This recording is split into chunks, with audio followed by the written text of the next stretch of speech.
sorry, overriding member functions. Okay, now observe this scenario. There is a class A in which we are having uh, X as private data member, and I have a function set details, right, void, which is going to accept the value of X,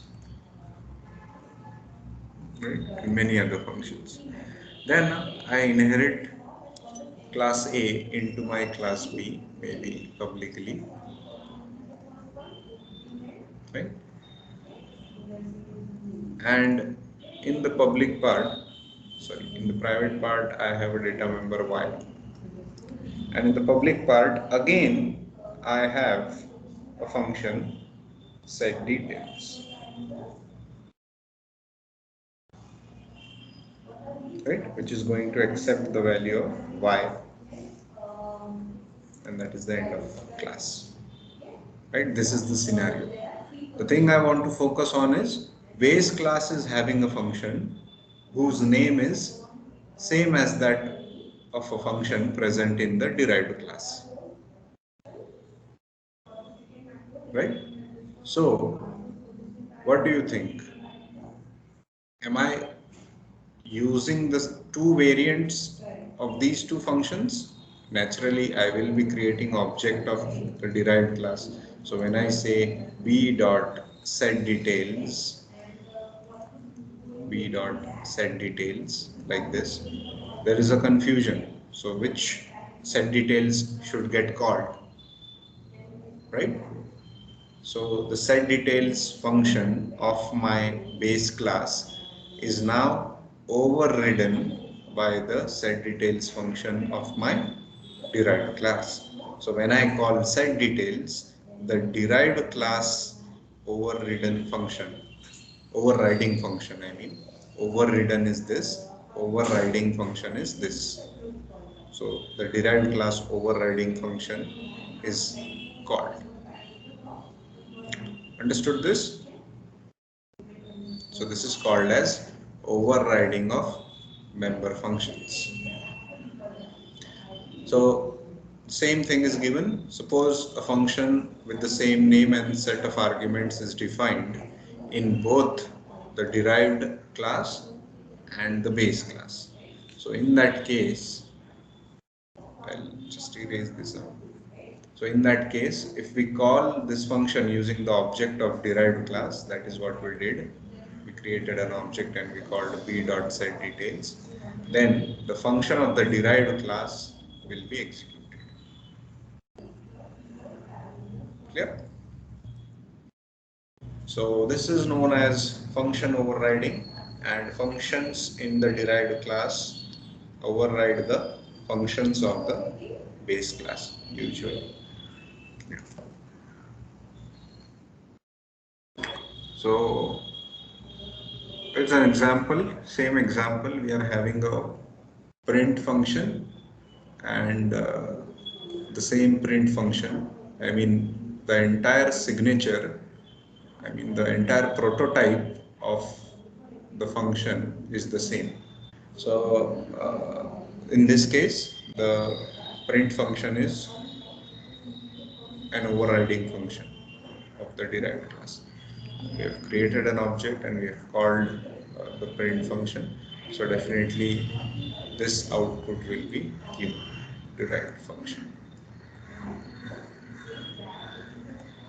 This output. Clear? Simple concept. Yeah, the explanation is given over here. Now, if I want, suppose I go back and I want that when I uh, call the print function with the object name, I know that the derived variant will get called. Fine. But I want to call the base class variant of print function, this one. Then how do I do that? I can do that by using the object of the derived class dot name of my base class, scope resolution operator, and the overridden function name. Now if I try to execute this line, I will get the result as base function, whatever message we printed in the base class print function. Okay. So to access the overridden function of the base class, we use the scope resolution operator with the class name, I mean the base class name. Okay. Example for the same, if I make a call derived 2.base scope resolution print, then I will definitely get uh, the class base class variant of print function. I'll get that executed. Functions. Fine. So there's a difference between overriding and overloading. Right? Overloading means same class is having different variants of the same function depending upon the number of arguments we are passing. This is called as overloading. Class is the same. Whereas in case of overriding, function is the same, even argument list is the same, but classes are different. That is called as overriding. Remember this. Okay.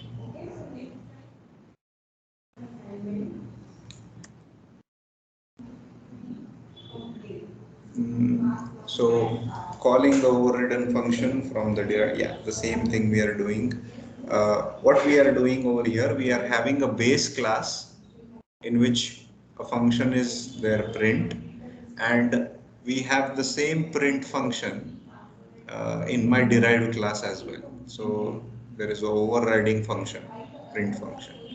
But when I create object, I call the print function with the created object. So naturally, the derived class function was getting called, but I decided to call the base variant of the print function from within the derived class function.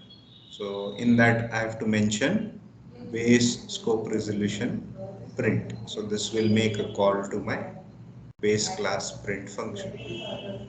Clear? So calling a function from another function, we already know, we have done it. But calling a base class function from the derived class function. So if we want to do that, we'll have to mention the base class name, scope resolution operator, and then finally the functions. Right? So this way also we can call the overridden function from within the derived class overriding function. Clear? Any doubt in this? Simple.